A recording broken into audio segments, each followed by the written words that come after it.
I discovered my spouse reserving a tropical voyage with his mistress, so I joined the identical vessel alongside her betrothed and claimed the stateroom immediately adjacent. The alert popped up on my display at approximately 3:17 p.m. on a Tuesday. It was a redirected email verification from Paradise Cruise Lines, not meant for my eyes but accidentally uploaded to our household shared storage. A deluxe accommodation, sparkling wine bundle, and duo spa treatment were all arranged under my husband's identity for the following week during his vital corporate gathering in Seattle. But another individual was listed on the booking. Maris. My fingers remained steady. My beverage stayed in place. A certain resolve formed within me. A decade and a half of wedded life crystallized with stunning and terrible precision. I examined the travel plan with an odd sense of removal. A 5-night Caribbean sailing, a sea-facing veranda suite, a meal at the skipper's gathering, and every sentimental trope one might anticipate from a guy who couldn't recall my preferred blooms for our milestone celebration. Staying at the office longer tonight, he messaged me 60 minutes earlier. Don't stay awake for me. I reviewed the cruise schedule, observing the specific stateroom 1243, level 10, right side. Those exact particulars somehow made it feel authentic.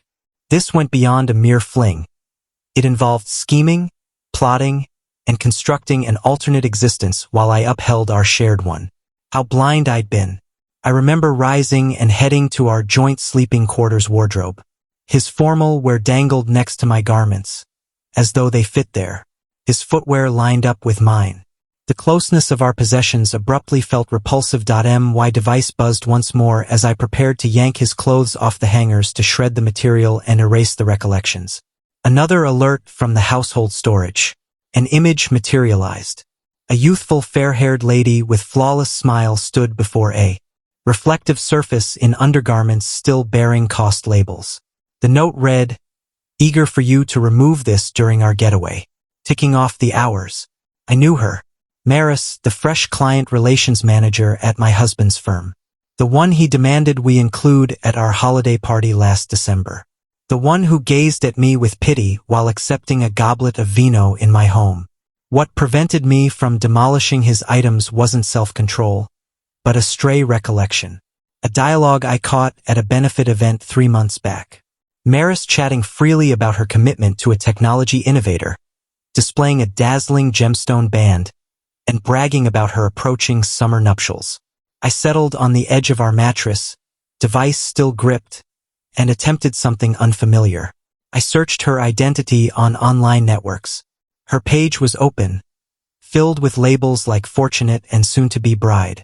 And there he appeared, her intended, marked in numerous snapshots. Cashin, striking in his refined tech hub fashion. His own page brimmed with venture triumphs and inspiring quotes. One fresh entry caught my eye, embarking on a lone journey prior to the matrimonial chaos. Moment to refresh my thoughts and return prepared to launch eternity with Maris. The sailing dates matched precisely. A strange calm enveloped me, the kind that arrives when fate provides something so impeccably aligned it seems predestined. I launched my computer and navigated to Paradise Cruise Line's floor plans and room openings. My payment card was already at hand. 20 minutes on, I got my personal verification message. Solo stateroom 1245, right beside their romantic hideaway. The balance was too elegant to ignore. I inhaled deeply and did the sole logical action a woman in my position could take.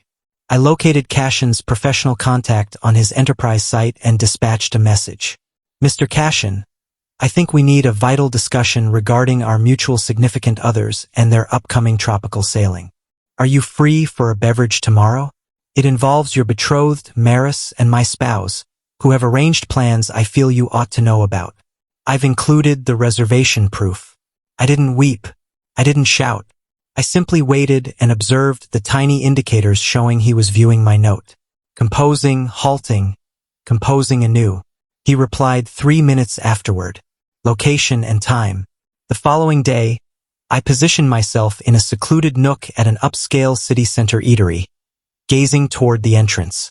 I identified him instantly, taller than expected with the assured gait of someone accustomed to leading discussions.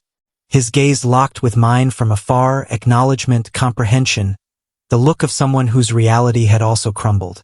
He took the seat opposite. No necessity for greetings or formalities.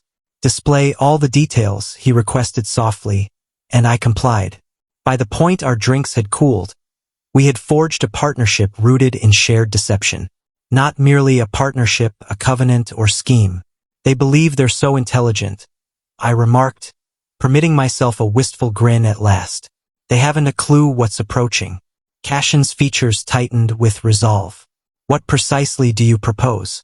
I inclined closer, my tone hushed. I've already secured the space beside theirs, but a single observer seeing their amorous escape fall apart isn't as gratifying as a pair. Right? He echoed my incline, his tone similarly subdued. Are you implying what I suspect? I'm implying we both embark on that voyage. I'm implying we turn into exceptionally close companions who coincidentally appear wherever they do. I'm implying we transform this into the holiday they'll always remember, for every incorrect motive. For the initial occasion since we occupied our spots, Cashin smirked. It was a grim smirk. It was the smirk of someone picturing precise, calculated payback. Count me in, he declared. But we must outsmart them. We require a strategy that doesn't merely expose them, but shatters any illusion they've constructed. I agreed, sensing a thrill amid my outrage. When we return to port in Miami, they'll regret ever stepping aboard that vessel. The days leading to the sailing demanded an Oscar-level act. I bid my spouse farewell with a peck as he prepared his meeting outfits. I assisted in choosing a neckwear for his talk. I even transported him to the airfield, gesturing from the drop-off area with a broad grin. I'll long for you, he stated, his eyes avoiding mine. Oh, I'm certain the hours will pass swiftly, I responded, thinking of the swimsuits and formal attire already stowed in my luggage, hidden at Cashin's short-term lodging. Once his flight departed, not toward Seattle but Miami, I proceeded directly to the harbor, where Cashin awaited. We had devoted the prior days to organizing, synchronizing, and inventing a history that would portray us as former university pals reconnected by chance, plus rehearsing our responses for any unintended encounters with our unfaithful partners. We reserved matching coastal outings to theirs, having committed the vessel's design to memory. How do you feel? Cashin inquired as we registered at the cruise terminal, his palm briefly on my arm. I fluctuate between desiring to sob and desiring to toss them both into the sea, I confessed. He concurred. I've researched ocean regulations. Sadly, that would be disapproved. That sudden dash of dark wit made me chuckle for the first time in days. Felt odd in my throat. We entered the ship individually, intending to rendezvous later after arranging our quarters. I quickly found mine at 12:45, precisely next to where my spouse would soon nestle with his paramour. I pressed my ear to the dividing surface. Silent for now. Their arrival was hours away. I arranged my items leisurely, displaying outfits acquired specifically for the journey. My spouse had never viewed these ensembles. Ensembles chosen to convey a message during the unavoidable meeting. At 6 p.m., Cashin messaged, "They've arrived." I spotted them during registration. They missed me. My pulse quickened. My hands grew damp. The moment approached quicker than anticipated. Cashin and I converged at a lounge 3 levels above, distant enough to evade chance meetings. He had a cocktail prepared for me. To the most distorted holiday we've ever experienced, he proclaimed, elevating his vessel. I tapped mine to his. May we endure with our honor, if not our unions. My union seems concluded before it truly commenced. His tone carried the empty echo I'd sensed in my core for days. Then we exchanged our narratives, piecing together the elements of our bonds. Cashin encountered Maris at an innovation summit 2 years prior. They committed too rapidly. He admitted signs of her disloyalty existed, mysterious disappearances, dubious calls, abrupt work demands. I overlooked everything he mentioned, eyeing his beverage. I yearned so much to think I'd discovered the ideal match. 15 years, I retorted. 15 years I devoted to him. We discussed offspring. We agreed to prioritize professions initially. We had a schedule. The coming year was meant for attempts. My voice faltered suddenly. Cashin's demeanor gentled. I regret that. No need, I answered. Be furious. I am. We conversed for hours, imbibing sufficiently to unwind but not to impair our senses. We had to remain alert and prepared. Near 10 p.m., we proceeded to the primary eating area for the initial meal, and there they sat at a duo spot by the panes. My spouse's palm on Maris's lower spine as they perused the selections. Clothes accustomed, skilled. The view struck me more forcefully than expected. This wasn't their debut outing. This wasn't novel. The insight made my legs weaken slightly. Cashin steadied me with his grip on my arm. Hold off, he whispered. Let them assume they've escaped detection. We dined elsewhere, but I couldn't consume. My stomach twisted with bitterness and wrath. How long has this persisted? I questioned, shifting noodles on my dish. Does it count? A moment, a cycle, a season? They've both deceived us. Counts for me, I pressed. I must know how much of my existence was false. In my quarters that evening, I leaned against the barrier. I heard their chuckles, murmurs, and sporadic creaks from the mattress. I noted it all for what lay ahead. Sleep evaded me. At daybreak, Cashin and I gathered for morning meal on the open deck. We learned our disloyal mates had planned a diving adventure at our initial stop, a modest exclusive isle run by the cruise company. Prepared for the first full day? Cashin asked, offering me caffeine. As prepared as possible. We joined the transport to the isle half an hour after my spouse and Maris departed. We easily viewed them on the shore, occupying one recliner, her crown on his torso, his digits weaving through her locks. Cashin and I placed our seats ideally in their view, but angled to delay notice. We awaited the perfect instant, awareness, terror. It occurred when my spouse rose for refreshments from the coastal vendor. He pivoted, grasping two chilled mixtures, and froze mid-stride upon seeing me. The beverages tilted, azure fluids spilling over his digits. I offered a casual gesture like a supermarket encounter. His complexion blanched so rapidly I feared collapse. He remained rooted, unable to advance or retreat to Maris, who kept browsing her device, unaware. I fixed my fresh bathing suit, a bold crimson I'd never chosen previously, and advanced directly. What a surprise, I declared, audibly for nearby loungers to catch. Fortunate to meet you here. The climate differs from Seattle's forecast. He gaped silently. Beyond his frame, I saw Maris glance up, puzzlement, then fear as she noticed Cashin nearing from behind. What? How? My spouse eventually uttered. Your paramour ought to be cautious with sharing plans on the household storage. I noted sweetly.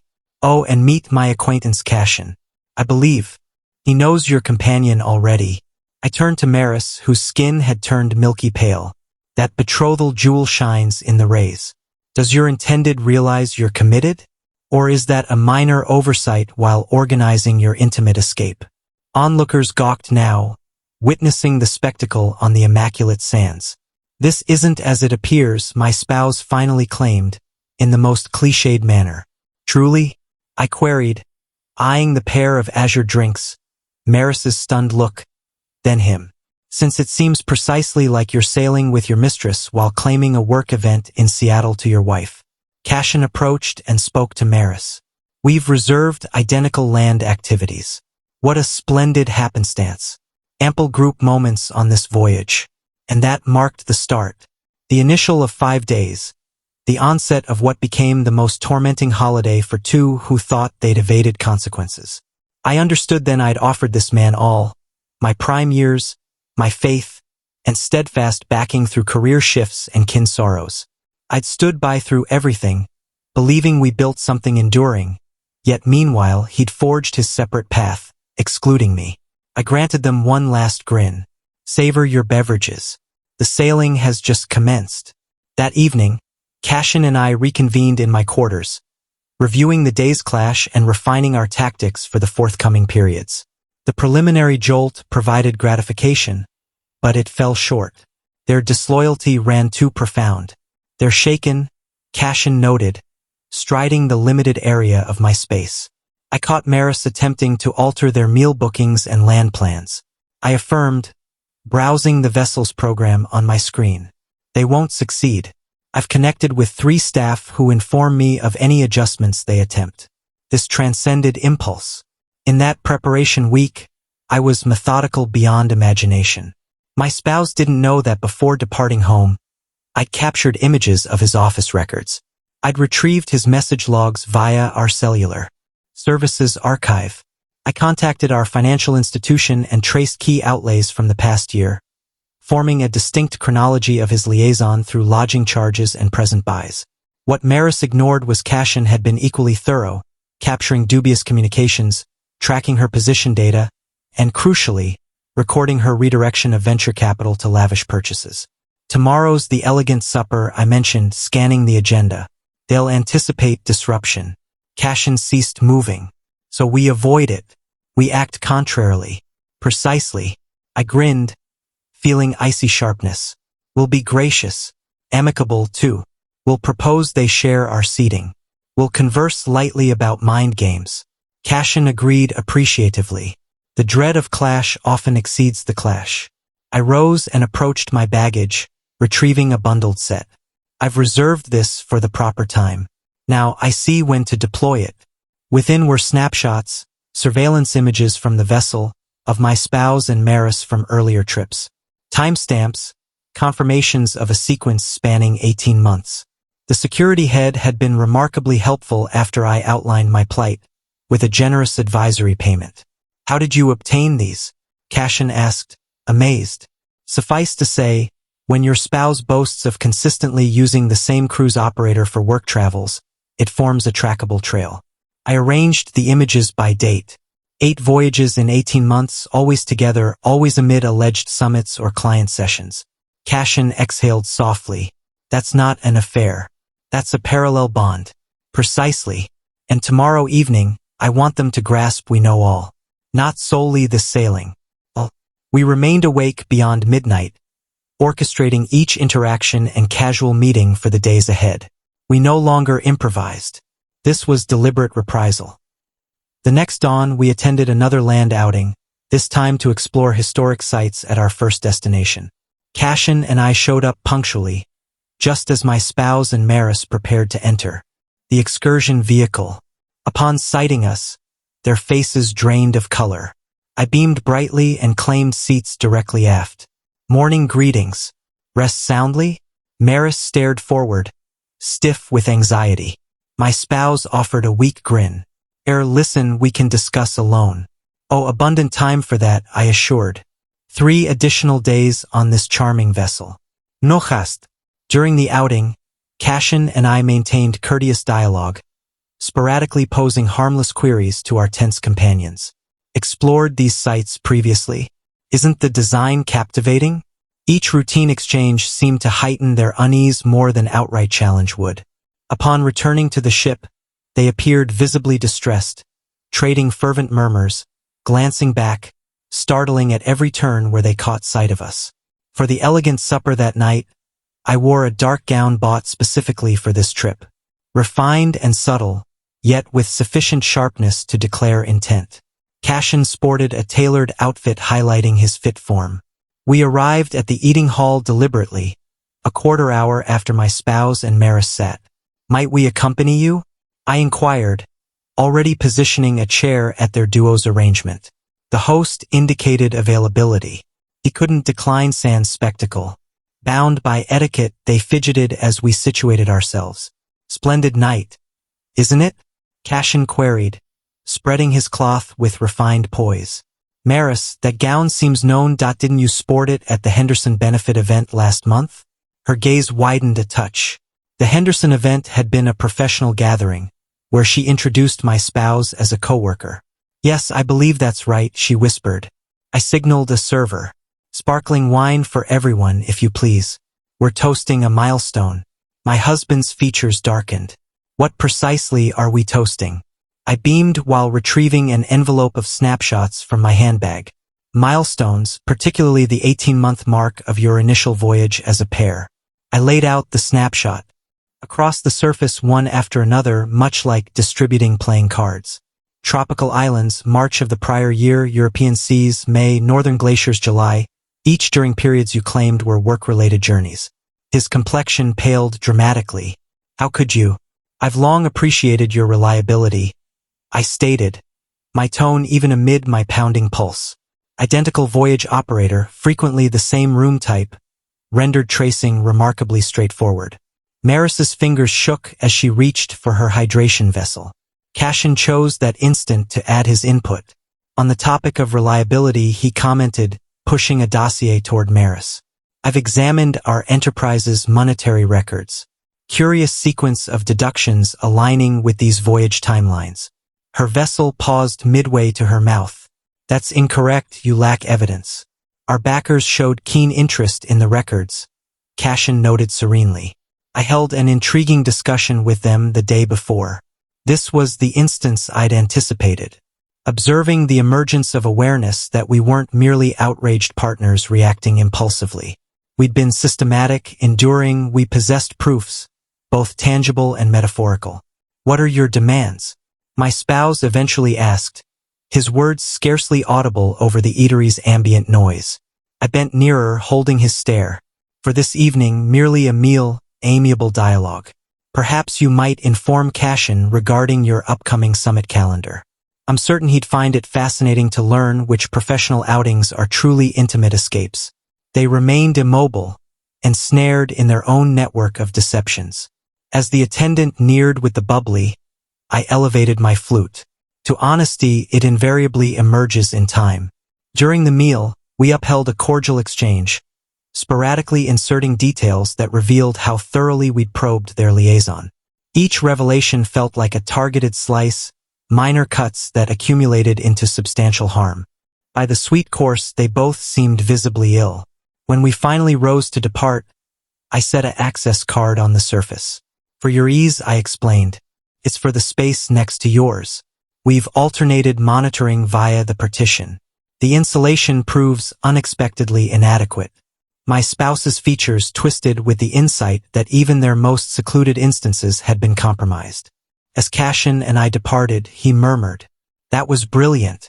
Yet that's merely the onset, correct?" I affirmed, not gleefully, but with chilled contentment. The next day we advanced to stage 2. This evening focused on demonstrating we comprehend all. Tomorrow concerns illustrating what that comprehension will exact from them. In my quarters, I at last permitted myself authentic sorrow, not for my spouse, but for the existence I'd imagined. A decade and a half squandered, confidence broken, and prospective aspirations ruined. But replacing it was something unforeseen, a feeling of individual strength. I'd been ambushed by disloyalty, yet I'd countered with deliberate measures instead of powerless anguish. Prior to resting, I messaged Cashin once more, expressing gratitude for the hours. Tomorrow, no leniency. His reply came swiftly. They initiated this. We're simply guaranteeing they encounter the repercussions they merit. I drifted off to the muffled sounds of dispute through the barrier, a soothing tune of equity progressing. The voyage's third morning dawned vivid and pristine. The conditions were perfect for what Cashin and I had orchestrated. While my spouse and Maris debated through the darkness, we were concluding setups with various staff and travelers we'd enlisted to our purpose. Our initial encounter occurred at morning meal. We observed them at a secluded spot, hunched over their brew, appearing fatigued and anxious. Rather than nearing, we positioned ourselves in the dining area's core, chuckling and chatting with a cluster of voyagers we'd connected with. Notably, 2 duos who proved to be from my spouse's sector. Mael and Sabine Hale from Westbrook Associates. I mentioned as we strolled past their location later, gesturing to our fresh acquaintances. Evidently, they've attempted contacting your firm about that consolidation offer. Such a serendipity encountering them aboard. My spouse's brew container rattled on its base. Westbrook Associates represented a major prospective partner his firm had chased for months. They were discovering his work summit while he positioned near his paramour. We're sharing beverages with them subsequently, Cashin stated agreeably. You ought to accompany us. I'm confident they'd enjoy learning about your career obligations. They offered no response, but the implication was evident. Their concealed romance was turning communal, with grave occupational consequences. By noon, we'd executed the subsequent stage. Upon reaching their planned duo's relaxation treatment at the vessel's wellness center, they learned their slot had been accidentally shifted to individual sessions in separate areas. Concurrently, Cashin and I relished their initial timing, having allied with the center's overseer via a generous reward and a convincing tale of milestone festivities. Minor interruptions persisted all day. Their midday booking vanished inexplicably. Their coastal adventure was oversubscribed. Their unique requests vanished in the records. Nothing overt enough to imply interference. Merely a steady flow of annoyances undermining their affectionate retreat. Yet the genuine pivotal moment arose that night. The vessel's amusements featured a traveler skill display succeeded by a movement contest. Cashin and I had enrolled, and we'd submitted my spouse's and Maris's identities unbeknownst to them. Our following participants, announced the voyage overseer to the packed salon, join in commemorating a unique event. Let's greet Gideon and Maris. A beam shifted to their position, and they remained rigid in alarm as their identities echoed. The crowd cheered enthusiastically. We've learned they're marking a distinctive bond milestone. The overseer continued, reciting from the note I provided. 18 months of partnership joy, though I'm also noting felicitations for Maris's commitment. Hold on, that doesn't align. My spouse and Maris stayed anchored to their places, humiliated looks on their visages, as puzzled whispers spread among the spectators. Perhaps they're bashful, Cashin remarked from our spot. Maybe they'd relax if we displayed images of their festivity initially. Before they could respond, the massive display behind the platform illuminated with snapshots, monitoring images from earlier excursions blended with captures of message exchanges about their meetings. I'd meticulously omitted anything overtly damning, retaining just sufficient for observers to assemble the narrative. That's incorrect, we didn't approve, my spouse stammered, finally voicing as he rose. Oh, one additional unique image, I stated, signaling the media specialist I'd allied with. The display transitioned to Maris's commitment reveal entry, her radiant grin beside Cashin with a prominent jewel evident. The time indicator was clear. Half a year into her liaison with my spouse, the crowd hushed as they processed the scenario. Then emerged the whispers, angled glances, and assessments. They evaded scrutiny by conducting their romance on nameless voyages where anonymity prevailed. But now, their concealed truths were unveiled publicly. I believe that's our signal, Cashin responded, rising and extending his palm to me. We should demonstrate proper execution. We advanced to the performance area for the contest, executing a passionate dance we'd rehearsed in the preparation period. Each intense curve and descent was performed flawlessly, our gazes connecting in a display of unity that drew resounding cheers. Upon finishing, I observed my spouse and Maris exit the salon, gazes lowered, reluctant to confront the chamber of unknowns who now grasped their concealed matter. We monitored from afar as they disputed in a secluded deck area. Their postures narrated the tale, charges, rejections, and blames. They're disintegrating, Cashin observed softly. Excellent, I replied, sensing greater fulfillment than envisioned. But our efforts continue. That evening, we implemented the concluding segment of our onboard strategy. While they managed the fallout from the communal embarrassment, I organized for the vessel's imaging team to provide something distinctive to their quarters, a memorial collection assembled using the vessel's picture offerings. Within were expert captures from the sailing, unposed shots of their conflicts, strained postures, and evident unease, with Cashin and me featured in image after image. The imagers had been amply rewarded for discreetly recording these instances. The collection heading was etched in refined lettering, When Reality Emerged, A Path of Revelation. We watched from the corridor as an attendant presented the package through their entrance gap. I glimpsed my spouse's expression upon unveiling it, the rise of acknowledgement, the descent into loss. But the true climax arrived the next dawn, as the vessel readied for our last destination arrival. Cashin and I had arranged a striking broadcast via the vessel's announcement network. Notice to travelers, Gideon and Maris, kindly proceed to the administrator station concerning a pressing issue with your departure papers. Upon reaching, clearly worried, they found not solely the administrator but a delegate from the voyage operator's headquarters, who chanced to be present. Another fortuitous tie we'd forged. Mr. Gideon, Ms. Maris, the delegate stated officially. We've noted you possibly utilized false details during this sailing reservation. My spouse scowled. What do you mean? Your arrangement shows this excursion was secured via your enterprise as a corporate outlay with fiscal forms submitted.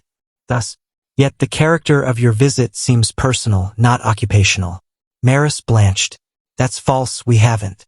Additionally, the delegate continued, there's the concern of employing enterprise payment methods for non-work costs, which your firm's oversight unit has highlighted. Cashin and I observed from a secure vantage as my spouse's career existence started unraveling instantly. The data we'd amassed, including correspondence shares I forwarded to his firm's integrity line, triggered an inner probe. Simultaneously, Marie faced dire update. Her entry to the venture's monetary profiles was blocked awaiting a review mandated by backers. Cashin had moved swiftly, and her fiscal tactics were now under examination. As they positioned there, their meticulously built alternate existences crumbling around them, I experienced oddly uplifted, not joyful, not fully retribution, but a profound sense of equity. This transcends mere disloyalty, I conveyed softly to Cashin while viewing remotely. It's about the scheming, the forethought, the extended deceptions. He concurred. They assumed they were overly clever to be detected, too haughty for outcomes. Any remorse? I questioned, abruptly curious about his emotions as our scheme concluded. Cashin pondered briefly. I remorse placing faith in an unworthy individual. I remorse missing the indicators sooner. But this? He indicated the scene developing. This I don't remorse whatsoever. When my spouse and Maris departed the administrator's station, their complexions ghostly with the awareness that their behaviors carried tangible effects beyond their romantic entanglement, I intercepted their route. Savoring the voyage, I inquired, my tone resolute and distinct. My spouse regarded me with renewed vision, not fury or resistance, but something akin to apprehension. What more do you know? What else have you arranged? This is merely the commencement, I stated calmly. When we arrive at port tomorrow, you'll discover your items gathered and waiting at our home, with divorce documents served by my attorney. The locks have been changed, and your access to our joint accounts frozen pending settlement. As for you, Maris, Cashin interjected smoothly, your engagement ring? Consider it a parting gift. I've already informed our shared friends and family about the truth, complete with evidence. Your wedding plans are cancelled, and the startup? The investors are pulling out, thanks to the embezzlement trail we uncovered. They stood speechless, the weight of ultimate revenge crashing down. But the final twist came as we disembarked. Waiting at the dock were not just taxis, but representatives from their respective companies, summoned by anonymous tips about fraud and misconduct. My husband lost his job that week, his reputation tarnished in affair exposure scandals that went viral on social media. Maris faced legal charges for financial misdeeds, her tech world dreams shattered. Cashin and I, we parted as allies, each starting anew, bonded by this tale of betrayal turned triumph. Years later, I look back on that cruise not as a nightmare, but as the voyage where I reclaimed my power, turning heartbreak into empowerment in the ultimate affair revenge story. Don't forget to like, subscribe, and hit that bell icon so you never miss a twist. Stay tuned to Reddit Tales Times for your daily dose of drama, laughs, and unbelievable stories.